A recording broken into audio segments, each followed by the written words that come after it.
because there was a valid reason for the uprising against Assad. But if you are to expect me to sit here and be like, this is going to be fantastic for Syrians because, oh, that was just a phase. It's hard for me to believe that. And this is before we even get to Israel in the equation as well.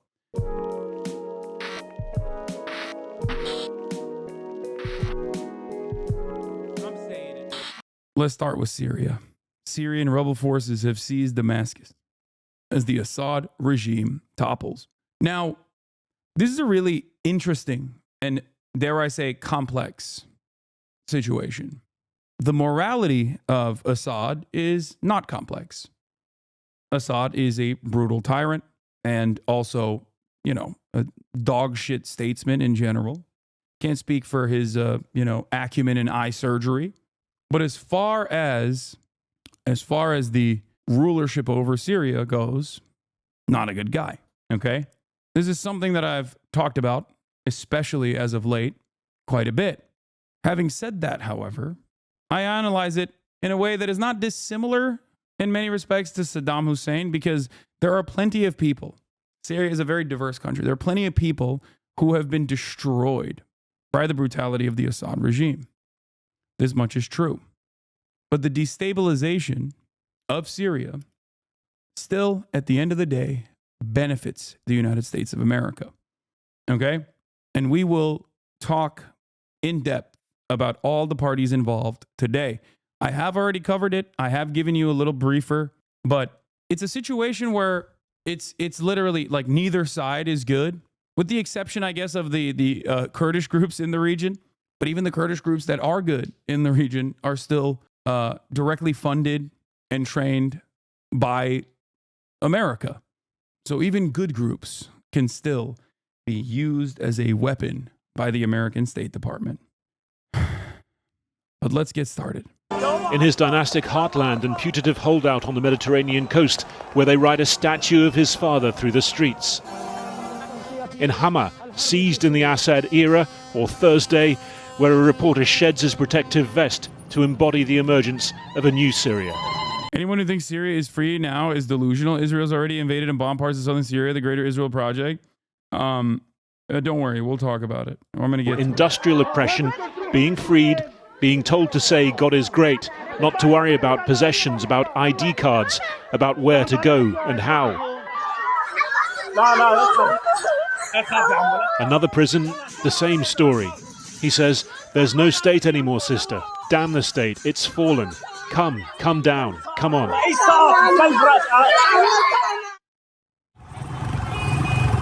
Russia's foreign ministry left to confirm that Assad was now out of the country, having left instructions to transfer power peacefully.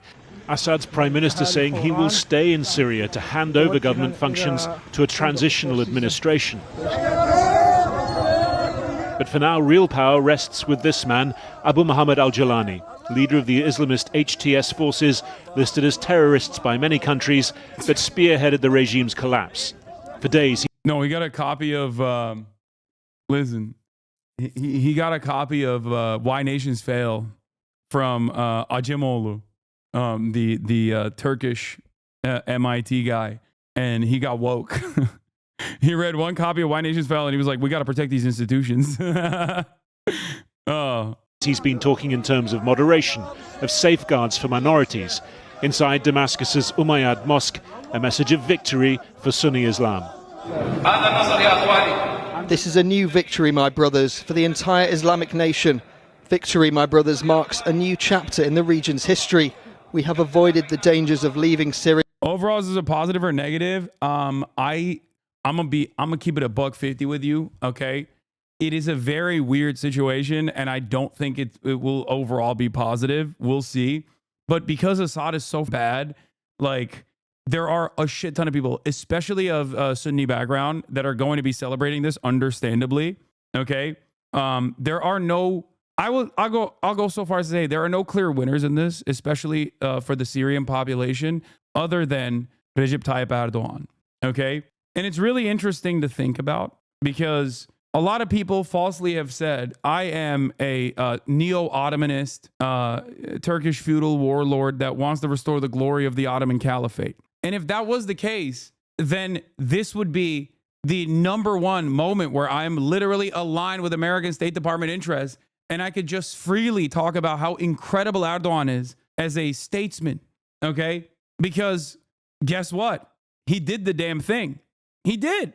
In terms of realpolitik, Recep Tayyip Erdogan came out as the number one winner of this equation, more so than even Israel. Do you understand? Like, he's had a growing, genuinely growing, and very volatile anti-Syrian, anti-refugee movement in his country. He basically gets to send a lot of, well, not even send the Syrians back. They voluntarily will go back to their homes. There are millions of Syrians living inside of Turkey, which has created a lot of anger and animosity against the Syrians in the country. He now also gets to have a major say in what happens in this, border nation. There has always been a lot of back and forth between Erdogan and Assad. If Syrians have voluntarily returned to their homes, how is this a bad thing?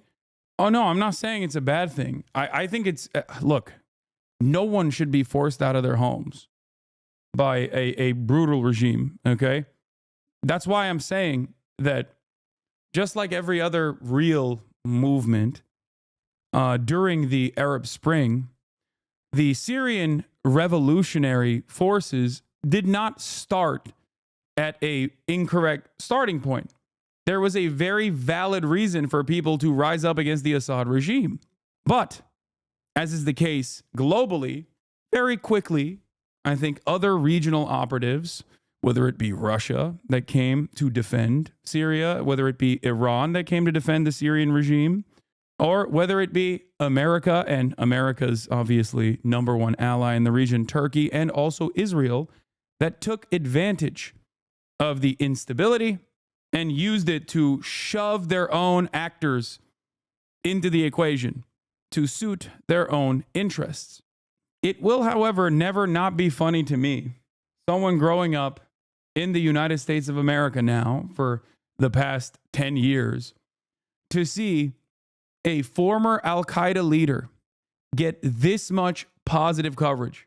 In my opinion, this is so close to the Afghan Civil War, like in the ways that the American State Department operated there, and the valid reasons as to why many Muslims in Afghanistan were understandably against the USSR-aligned Afghan government at the time. It is damn near identical. And I think we know what happened in the aftermath of arming and offering logistical support to the brave Mujahideen. It is wild to me that we are once again doing the exact same thing. Now, I have no good solutions to this. I don't. I do not know what the best pathway forward for Syria is.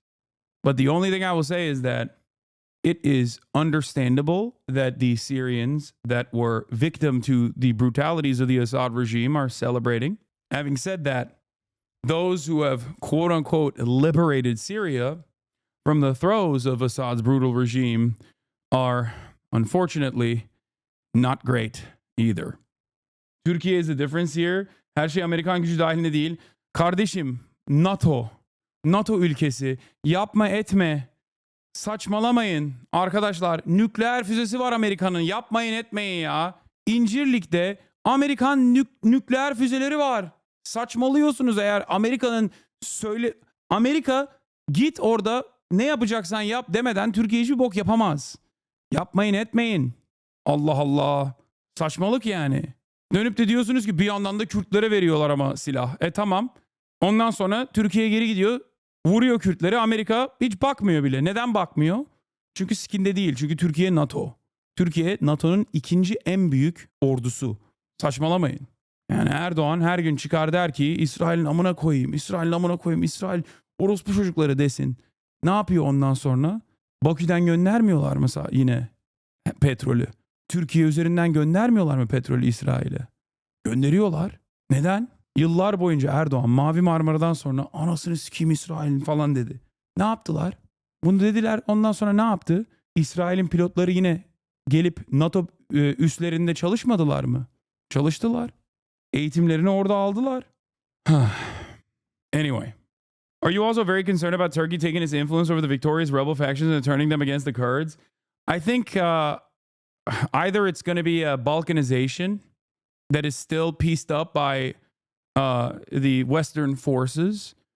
Israel will also have a say.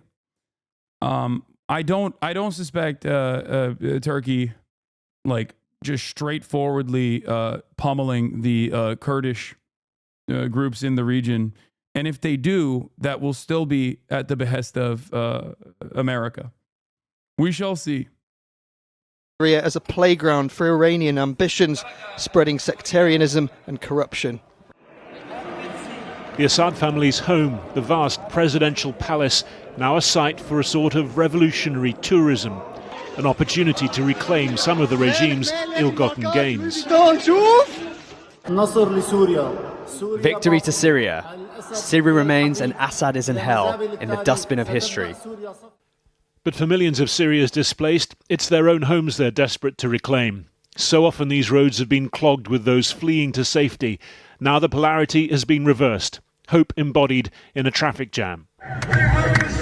But still plenty of space for fear of what's to follow. Already there's been fighting between rival rebel groups in the north, the Turkish-backed Syrian National Army taking the town of Manbij from the US-backed. Remember when they were saying to me in the chat, like, oh, the Turkish-backed Syrian National Army, like, they're not, you're wrong. Turkey is not a player in this. Like, come on, dog.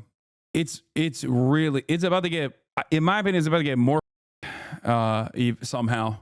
I'm a Syrian Christian, just hoping whatever it is next for the country, my people won't be persecuted, to be honest. Yeah. See, that's the other side of this. The other side of this is also that, first of all, let me just say one thing. I think that Russia is so busy in Ukraine that they could not offer any sort of material support to Syria. But I don't even know if they wanted to. I think that, I suspect that Putin wanted Erdogan to make inroads with the Assad regime, and Assad refused, partially because they don't suspect Erdogan to be anything but a person who is operating at the behest of Western interests. But virtually every other group in the region that could offer some kind of support, virtually every other group in the region that could offer any support, like Hezbollah, for example, has been destabilized and is now more focused on rebuilding Lebanon after Israel pummeled southern Lebanon. And all of the axis of resistance against Israel in the region is licking their wounds and trying to reconstruct. And Iran is spread too thin. This created an opportunity for all of the cells that are anti-Assad, that range from secular forces, ethnic Kurdish militias, Marxist-Leninist forces, all the way to the Salafists, former Al-Qaeda and former ISIS operatives, and Turkish-backed Salafists to take advantage of this opportunity and seemingly take over Syria in a matter of a week. That is precisely what happened here. And I am fearful of what will happen to the many different ethnic minorities, ranging from Kurdish people to the Shia population to the Christians, especially under the Assyrians, especially under the rulership of, I mean, straight up Al-Qaeda. Like, these guys are former Al-Qaeda leaders. And if you listen to what they have to say, even the Salafists that are under the training of the Turkish government, like, make no mistake, like, some of the stuff that they're talking about is still very much global jihad. So it's a terrifying prospect. So I don't know what will happen. I hope that, stop being overdramatic. It's impossible not to see random people being released from prison and the celebration that creates, that the celebration that invokes, okay, it's a good thing objectively. I am not of the mindset that like every single person that was imprisoned by the Assad government was a ISIS terrorist or whatever. Okay, that's ridiculous. There are so many people who were falsely imprisoned. Having said that, however, the very fact that the major forces here, like major players in the coalition, being former Al-Qaeda leadership, I think it's understandable for me to demonstrate some level of concern, especially for all of the non-Sunni Syrian populations and even the Sunni Syrian populations, as a matter of fact. There is a reason why Hamas originally was in favor of toppling the Assad government, despite the fact that they literally operated in the way that they operate out of Doha right now. They used to operate out of Damascus. Okay? Because there was a valid reason for the uprising against Assad. But if you are to expect me to sit here and be like, this is going to be fantastic for Syrians because the major coalition head, who was a former Al-Qaeda guy, is now saying, oh, that was just a phase. When we were like decapitating Christians, when we were beheading Christians, that was just a phase for me. I'm good with that. When I said global jihad and, you know, rising up in arms against the Christian heretics, like that was just a phase. I'm good now. It's hard for me to believe that. And this is before we even get to Israel in the equation as well. While the Assad regime is not exactly pro-Palestine and hasn't been for quite a while, okay, Syria provided a logistical hub for the axis of resistance in the region. And it was a shaky allegiance that they had, specifically with the Iranian government. But it was still a logistical hub nonetheless. A logistical hub for Hezbollah and a logistical hub for, Iran in general. The Kurdish movement said they're ready to open discussions with all the forces. You are a little bit underestimating the capacity of Syrian people to organize. HTS are less radical than before, even from 2018, and not only after U.S. backup. They did that to get international sympathy for only after Assad order, and they got that. Did you see the Saydana prison? Yeah, I'm gonna cover the Saydana prison as well. That part is really insane. Saydana prison apparently has, it's like a fresh hell. They have, that's the one with the multiple floors that are impossible to reach at this point, right? Look, I question anyone that says like HTS is reformed. I don't think it's only time will tell. I am very skeptical. We shall see. Having said that, however, yeah, there are literally multiple basement floors of the prison, inside of the prison complex, that are impossible to open up unless you have someone from the Assad regime.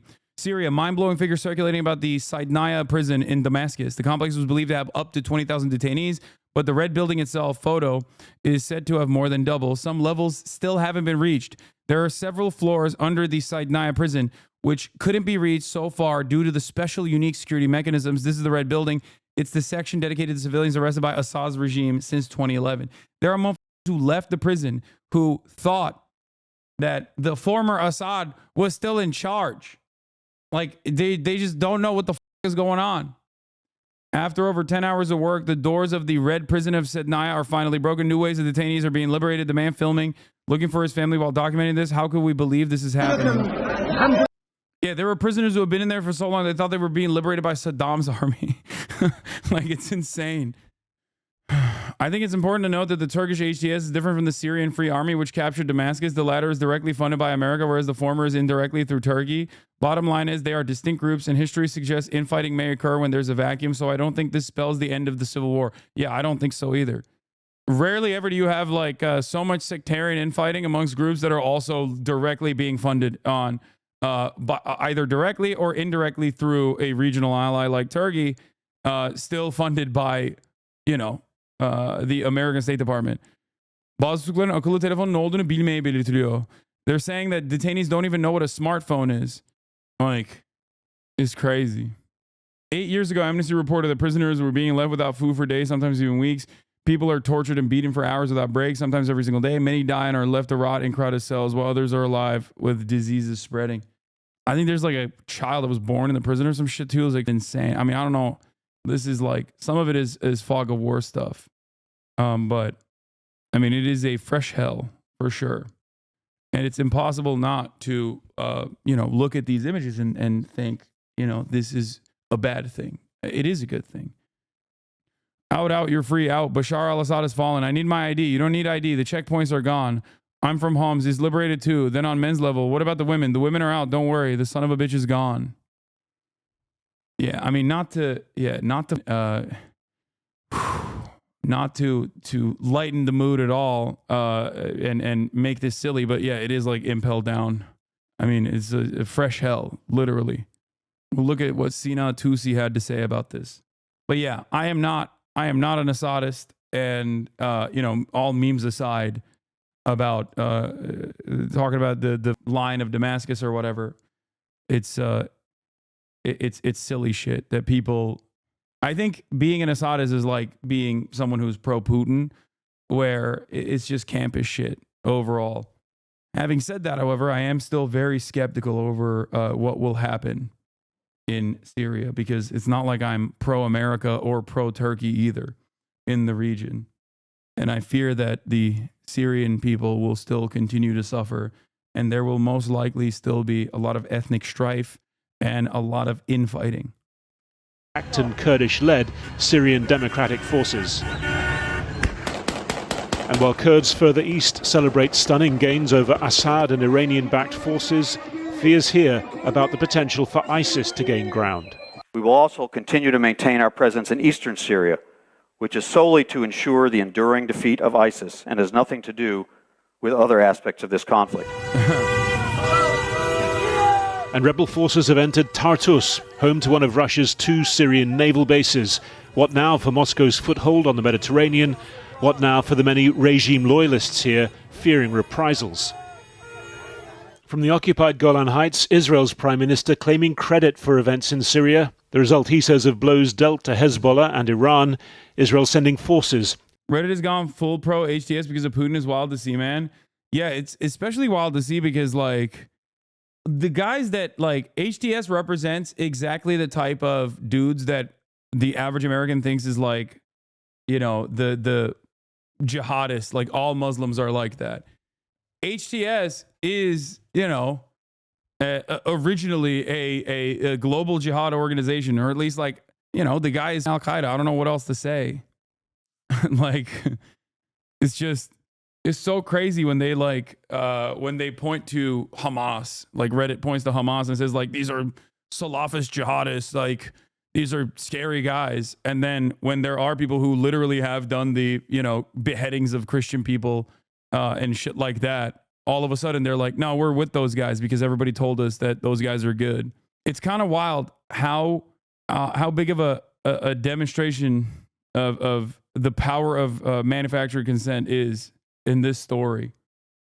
He was in every Islamist group on earth. What Al-Jilani has to do for you to be more charitable to him, brother, I'm sorry. I don't think there's anything he can do. Just step aside. Like, they wokeified Al-Qaeda, dude, in real time. It's like, this is it for me. For me, there's a couple things where it's like, if you got this in your resume, it's virtually impossible for me to ever think that you are going to be a good guy. Okay? Like, if you're the emir of the Al-Nusra Front, okay? Like, if you have, like, if you got this in your resume, former Al-Qaeda, Al-Qaeda in Iraq, Mujahideen Shura Council, Islamic State of Iraq, the Al-Nusra Front. Like, what a goddamn resume. I mean, this guy is on the terror watch list for America since, like, in perpetuity. All he had to do was take the headdress off, take a shower, trim the beard a little bit, and put the goddamn fatigues on for everybody to be like, nah, he's woke now. Like, yeah, this guy was in the terrorist groups like he was collecting infinity stones. It's crazy. It's so funny. Chatters in here being like, yo, give him a chance. One must ask the question why I have this attitude towards a very different attitude that I demonstrate towards Hamas as I do towards this guy. And no, it's not because I'm like America unconditionally. I understand how violent and ruthless the Assad regime was. Okay, I get it. I get why people would be like, yeah, this guy is our salvation. Okay, especially if you're Sunni, like if you're being oppressed. It's just, you know, it's hard, man. It's hard for me to trust the dude who has spent most of his career in ISIS adjacent groups. Yeah, they put him through the Zelensky beam. All of a sudden he's wearing fatigues. He's like clean cut, talking about how he's reading Why Nations Fail and shit. And I'm supposed to be like, yeah, no, this guy is good now. I mean, that's crazy. And I know Charles Lister likes or is like talked about them a lot. And I like Charles Lister's commentary on other stuff. But on this issue, I feel like I'm a little bit more skeptical than he is. You know what I mean? Yeah, they Zelenskified him. Like, yeah, he's reading Settlers of Catan. Or not Settlers of Catan. Oh, yeah. All right, let's continue with this video. Into the UN buffer zone. Syrians know all too well the perils of this moment, but across the country, they're choosing to focus on its he's reading the board game Settlers of Catan by Jay Sakai. Potential. Nowhere more so than here in Damascus. Funny how you trust Wikipedia. Oh, my Lord. No, it is way too complex for you to... Wait, I'm sorry that I'm covering the... Yeah, it is over your head. Okay, come in and say hi. There's some historical irony in the IDF entrance into Quneitra. The old city of Quneitra is a thriving cosmopolitan city. Capital of Golan was occupied in 1967 and immediately cleansed. Jumped to 1974's disengagement between Golda and Hafez. And Quneitra was set to return to Syria. What does Israel do? Destroy the city. Blow everything up. Gone. Arab papers called it the Hiroshima of the Middle East. Old Quneitra remains empty to this day. Here we are 50 years later. I can't believe you would, as a Syrian... Oh yeah, guys, Austin has revealed himself as a Syrian. No, basically, my family comes from the part of Lebanon that was Syria. This mother just wants to be I'm just everything. fucking with you. I'm Lebanese, but I just, they come from the part of Lebanon that was Syria, but it became Lebanon. Anyway, I'm just saying hi and bye. I'm going to leave because I thought we were going to do a Sunday fun day, but evidently not. I mean, we could do the... I mean, I won't even be. How long are you here? Like, I'm not going to be here for that long. It's all good. No, hey, you know what? It's fine. I'll be back next weekend. You son of a bitch. I mean, look, no, I don't want to disrupt your flow. This is obviously something that everybody wants to... Well, I was going to say is like, if you want to wait a little bit, we can get back to Fit review. Wait, you were doing Fit reviews? I didn't do it. I'm saying I will though. No, I have to go like in 30 minutes anyway, so I'm just going to go now. Oh, really? Yeah, I just popped in. Hey, you know what? It's okay. Sometimes it doesn't work out, and that's okay. I'm going with the flow. I'm off my Prilosec. You're such a ridiculous person. We'll see you next weekend. All right. All right. Peace. Peace. Okay. Always a tease? Yeah. I'm not going to kiss him goodbye.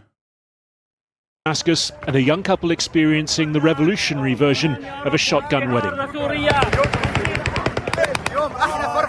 It's the most beautiful moment of our lives, and because we won't experience this joy twice, I decided my wedding would be today, on 8/12/2024, a date we'll remember. It's an unforgettable day we'll teach our... Okay, this is like totally random and not the main point, but I do hate that people still shoot guns into the air to celebrate. Is so bad. It's such a bad practice that needs to be abolished in its entirety because it's so dangerous. Every time I see that shit, I'm like, dude, those bullets land, dog, and it literally kills people. It's so dangerous. Not the point here at all, but I hate seeing it. I'm like, oh, it's so unimaginably dangerous, dog. It is so dangerous. No, they're not firing blanks, brother. They're firing real bullets. You're being the too woke friend right now. Listen, if that's the one time where I'm the friend who's too woke, then so be it. Okay? Straight up. I think it's one of the worst practices. One of the worst practices. It is so goddamn dangerous, and people get killed all the time, or at least injured all the time. Okay? Sorry, call me woke. It's just, it literally is a thing I cannot stand. children about. Just what will this day come to signify? A question perhaps for Syria's as yet unborn generation. Harry Fawcett reporting. Well, ruling Syria was a family business for the Assads that began in 1971. Here, Edward Heath was prime minister at the time. First Hafez, the father, and then Bashar, the son, who became the heir apparent after his... Yeah, this is funny. Dude, every day there's a new Jelani statement. It's so funny. It's awesome. He said, new Ahmed al-Shara Jalani statement. To all the military forces in the city of Damascus, it is strictly forbidden to approach public institutions, which will remain under the supervision of the former prime minister until they are officially handed over. And it is also forbidden to fire bullets in the air. Interestingly, when it was first written, it said Al-Rais and not Al-Qaid, but then quickly edited. Very interesting. Yeah. Even woke-ass Jelani's like, bro, we can't do that. We can't be doing that. That shit is not good. He's woke. He's DEI. He's so DEI. They hit him with the Zelensky ray. Anyway. His older brother died in a car accident in 1994. The Assad family survived the Cold War, multiple regional wars, and a civil war, but in the end, they couldn't survive the distraction of Russia in Ukraine and Iran and Hezbollah facing off against Israel. The President of Syria and Mrs. al-Assad, Your Majesty. Once upon a time in 2002, Assad, the former eye doctor, and his wife, the doctor's daughter from Acton. The young Al-Rais means the president and Al-Qaid means the commander. President of Syria was someone that many thought they could do business with. Syria is going to be an important part of building a peaceful and stable future in the Middle East. I was there. The First Lady of Syria was so Yeah, Asma is a baddie, straight up. Like, unlike any other in the region that Vogue called her the Rose of the no wonder Assad was a wife guy. Like, desert and put her on the cover. The Assad family became pin-ups of bliss and normality. But family history told a different story. Bashir's father, Hafez, who came from the small Alawite minority, had ruled Syria with an iron fist for over a quarter of a century. He was respected in Moscow and Washington and feared at home. And a decade after the son took power, the Arab Spring came to Syria and the other side of Assad's character came to the fore. there's a TOS here. In Deraa in the southwest, the regime shot dozens as ordinary citizens echoed the cries of freedom from Tunisia, Egypt and Libya. The former eye surgeon became blind to the suffering of his own people, inflicted by him and his henchmen. In his prisons, torture, including of children, became the norm, and hundreds of thousands of civilians disappeared. The catalogue of brutality mounted, as did the bodies, almost 500,000.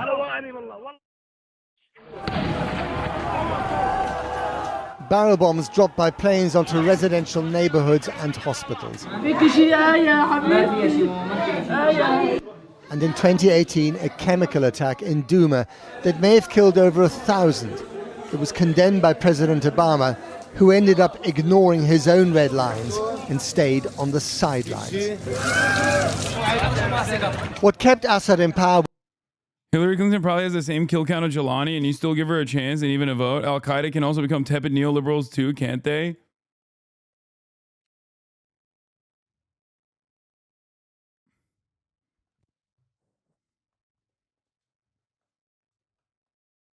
I feel like Hillary Clinton's kill count might be higher overall. I mean, but it's a wild thing to present Hillary Clinton as the, it's a wild thing to present Hillary Clinton here, considering who's backing Jelani. Bashar laughing at Gaddafi, suggesting he might get toppled in 2008. Yeah. Yeah, I mean, he was... I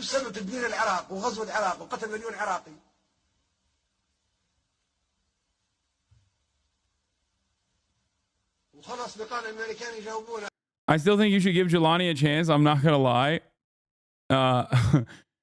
I think the nuance here is that he's purged Al-Qaeda members within his own org for quite some time now. He may really be pulling more moderates. Just my 2 cents on what I get from Syrians in my community. Yeah, good luck to everybody involved, okay? I saw this as well. This account is like not great, but This is from the interview that he conducted, where she asked him, Jelani, like the killings in Iraq at the base of Al Qaeda, like, what do you have to say to that? And his response is like, you know, bygones be bygones type shit, that we were young, something along those lines. Is there an interview? Is there an interview with subtitles? I want to watch this interview. It's in the playlist. It was military help from some powerful friends. First, neighboring Iran. The Shia power helping Assad's Alawite Shiite minority. Here, Iran's pin-up commander Qasem Soleimani addressed the troops fighting the Syrian rebels before he was killed by an airstrike ordered by President Trump. And then there was Moscow, whose planes and helicopter gunships ruled from the Syrian air. Putin and Assad had both taken power in 2000. They believed themselves indispensable to the rule that keeps or kept their country together, and increasingly their end justified some brutal means. Syria's civil war exported its consequences. 7 million ended up on the refugee trail in Turkey and Lebanon, and in 2015 on the long trek to Europe. Many of them heading to Germany, huddled masses triggering unintended consequences inside the EU. The rise of the anti-immigrant far right, breathing life into Germany's AfD. New life into France's Marine Le Pen. More life and power into Hungary's Viktor Orban. And even providing Farage's Brexit campaign with perhaps its most powerful, if misleading, poster. President Assad was kept in power by Iran and Russia, and with one distracted by a standoff with Israel and the other by war in Ukraine, they threw him under the bus this week, leaving his country up for grabs. Whoever ends up ruling Syria, and however, the next few months are bound to show once again that what happens in Syria doesn't stay in Syria. Well, with Assad gone and the country in the hands of different groups... Putin sold him out. I mean, I think Putin's relationship with Assad was always a strategic one. It wasn't like they were super on board with one another regardless. Plus, he has his hands full with the whole invading and bombing the shit out of Ukraine situation. Oh, what is happening? Can you hear me?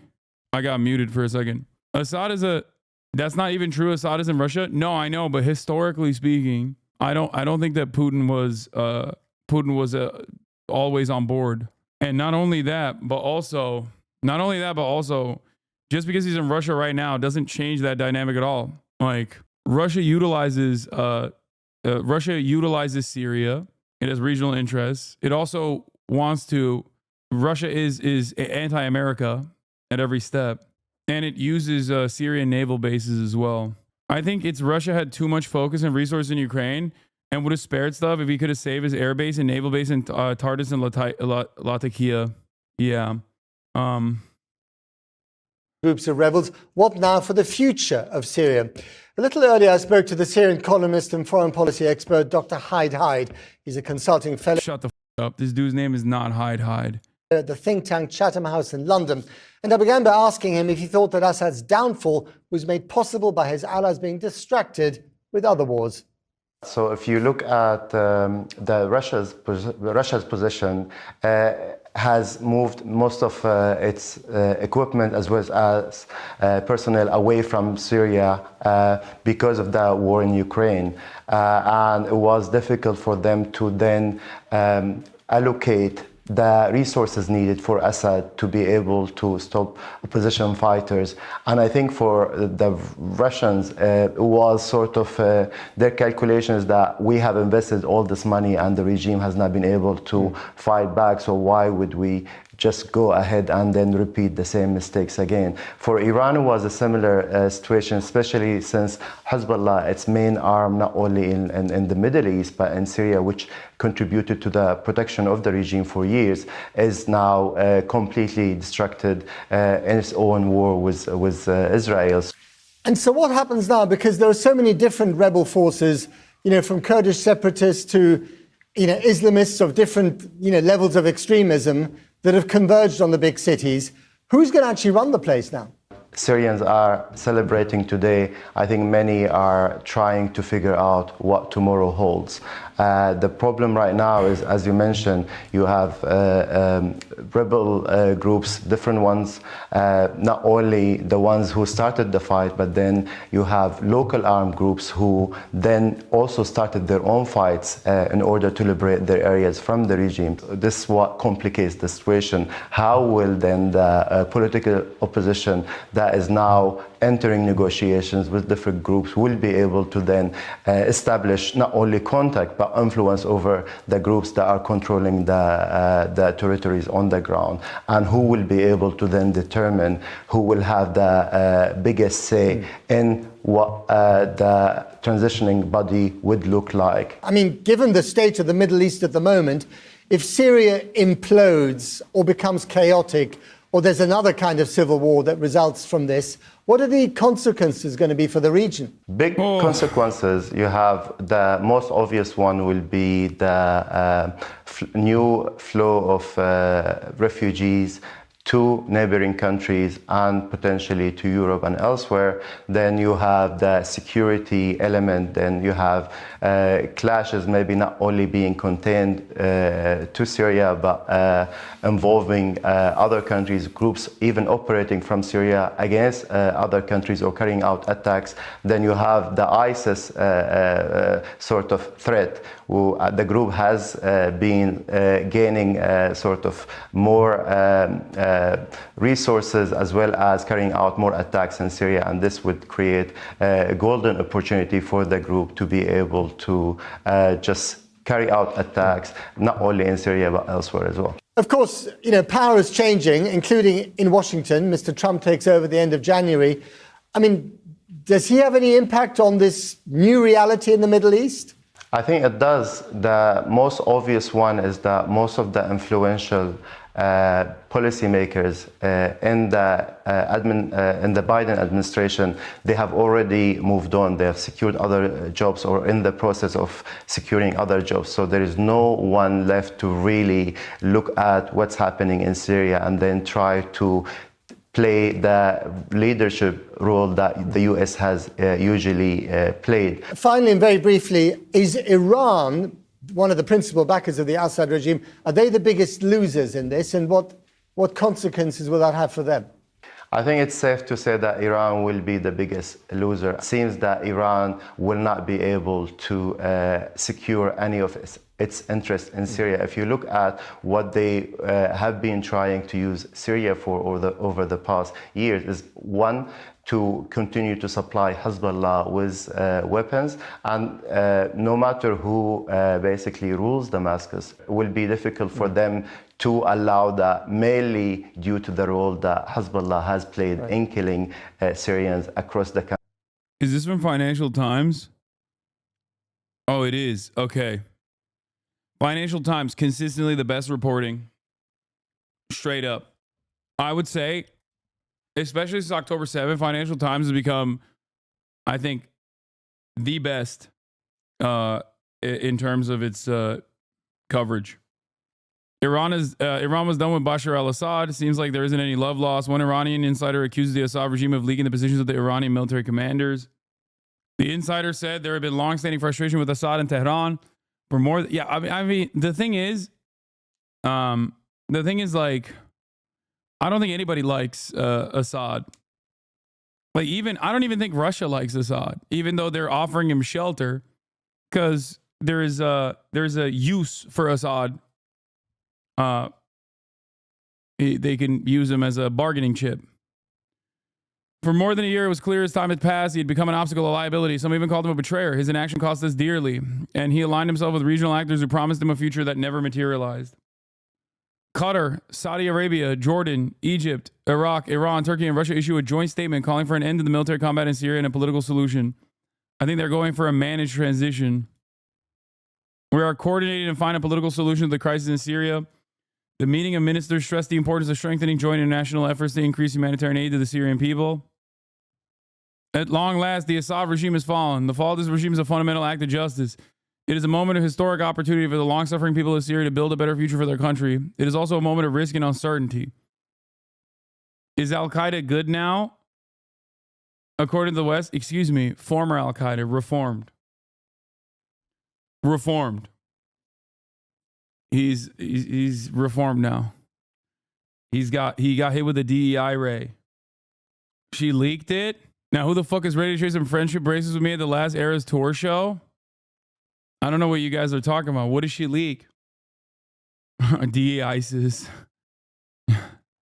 Terrorless modification. The New York Times, citing officials' reports that the U.S. intelligence agencies of the Biden administration are assessing Hayat Tahrir al-Shams and his leadership and potentially taking them off the terror watch list. The one person that I feel bad for in this is Tulsi Gabbard. I wonder what she's going to do. Like, there's anti-interventionists in the American government that were very critical of the Obama administration's dealings with Syria. And then there were people that took it a step further, I would say. And it always felt like Tulsi Gabbard was one of the people that took it a step further. The spirit of Aloha has left Damascus. Yeah, it lives on in Moscow for the time being. Why did Tulsi like him? Yeah, I saw this tweet from Trump, which is definitely not from Trump. Opposition fighters in Syria, in an unprecedented move, have totally taken over numerous cities in a highly coordinated offensive and are now on the outskirts of Damascus, obviously preparing to make a very big move towards taking out Assad. Russia, because they are so tied up in Ukraine and with the loss there of over 600,000 soldiers, seems incapable of stopping this literal march through Syria, a country they have protected for years. This is where former President Obama refused to honor his commitment of protecting the red line in the sand, as all hell broke out with Russia stepping in. But now they are, like possibly Assad himself, being forced out. And it may actually be the best thing that can happen to them. There was never much of a benefit in Syria for Russia, other than that to make Obama look really stupid. In any event, Syria is a mess, but it's not our friend. And the United States should have nothing to do with it. This is not our fight. Let it play out. Do not get involved. Dog, what are you saying? How? This is such a funny take from Trump. This is not our fight. It's like, okay, I don't know about Country that. for decades. Dr. Hyde, thank you very much indeed. Thank you. Thousands of Syrians displaced during the civil war after enduring often long and perilous journeys ended up settling right here in the UK. So today, many were out celebrating the fall of the regime that uprooted their lives in gatherings across the country. Some hope to return to Syria one day, but there's anxiety and hope that the news is not too good to be true. Francis Reid reports from one of the rallies in Trafalgar Square. Celebration after so many sleepless nights, watching events unfold from 3,000 miles away. All those here in Trafalgar Square see the events of the last few days. What is this? Why? You're going to say it's complicated? 36-month subscriber. Libers is complicated. Why? Can't answer. Wait, what? Jesus Christ. Just say who's siding with Israel.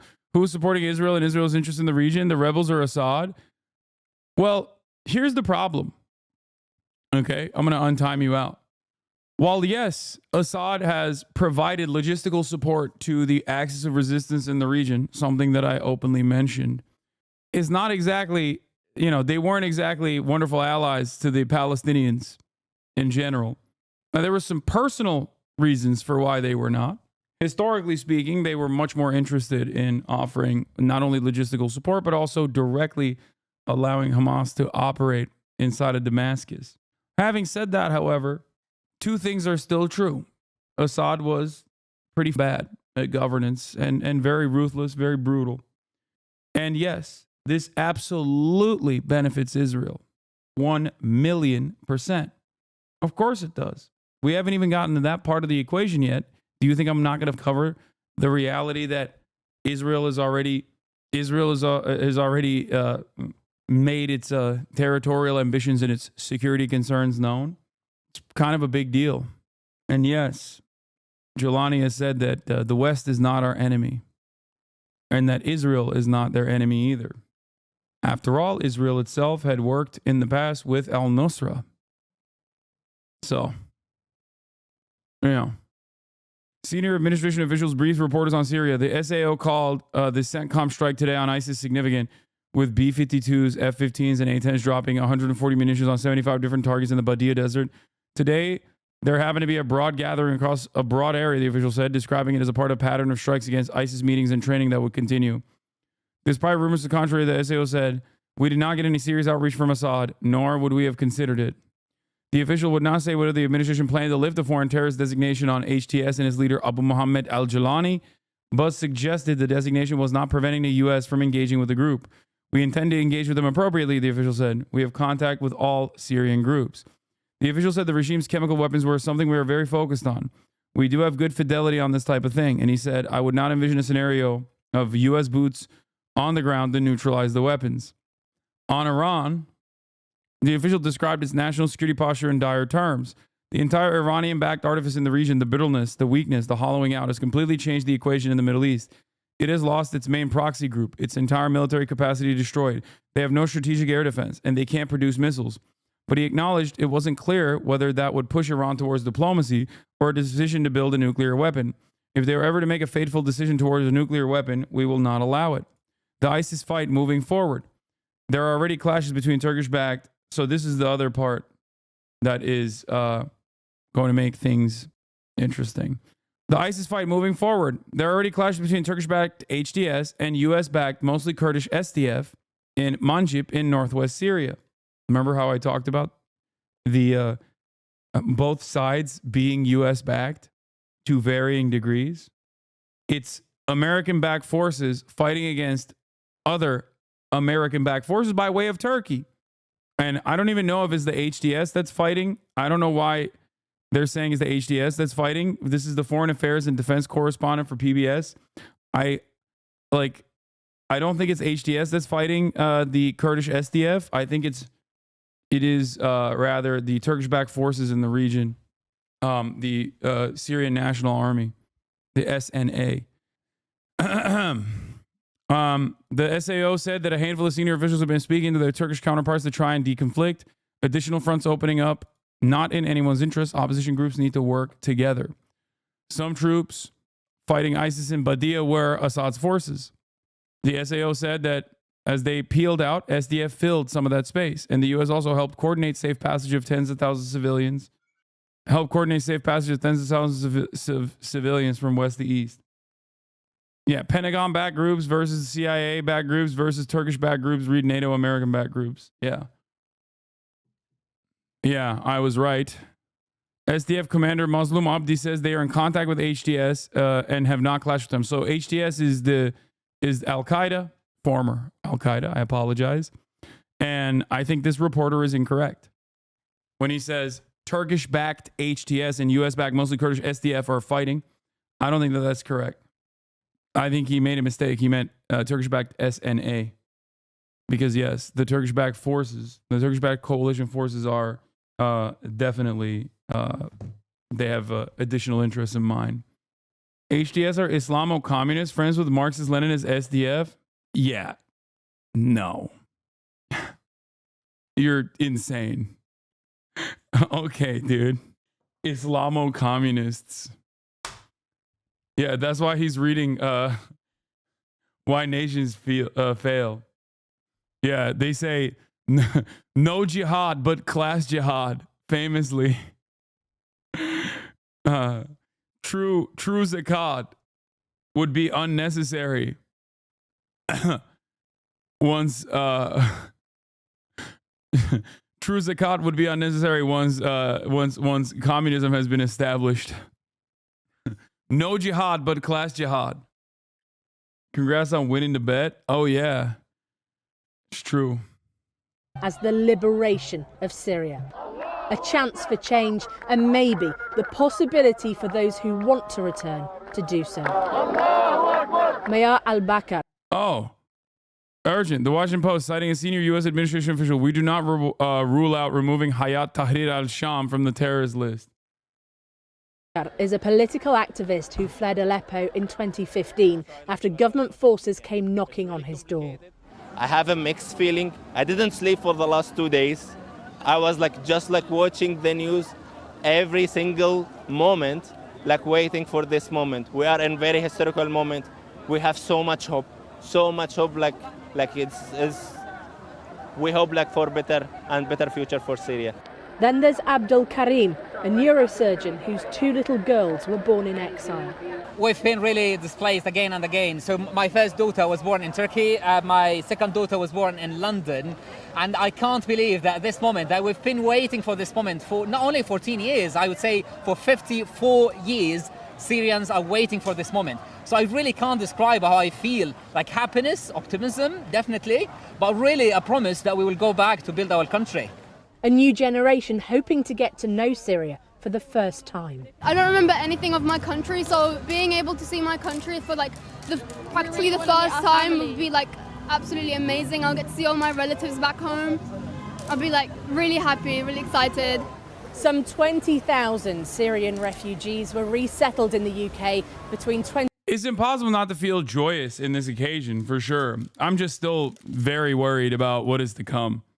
But yeah, I totally get why people will be excited at the prospect of being able to return to their homes, return to their country. 2014 and 2020. Many of them never wanted to leave their homes and never imagined that they'd be living here now. And that's why across the UK, so many turned out today, including in Manchester. In West London, Syrian and Iraqi Christians came together to worship. For those in the Syrian Orthodox Church, they hope that reassurances that all will be protected will be honoured in the mosaic of faiths that make up Syria. Do you think many Syrians who moved to the UK will now want to return to Syria? I think our people, they will have to wait to see what will happen. If safe, democratic, yes, I think majority that return, because our country is beautiful. Sunshine, weather, food, everything is our country. Rula, a primary school teacher, grew up in a neighbourhood where all faiths live side by side. Mixed emotions, I would say, at the moment. We just want the safety for people, regardless the faith, regardless the religion, regardless the beliefs. So many have made their lives here in the UK while watching the horrors of war unfold for their families over the last decade. All while conflicts in the wider region and geopolitics of the biggest players buffeted the possibility for peace and fated their futures. There is still anxiety for Syrian communities in the UK, of course, but now also hope that all Syrians' prayers will be answered.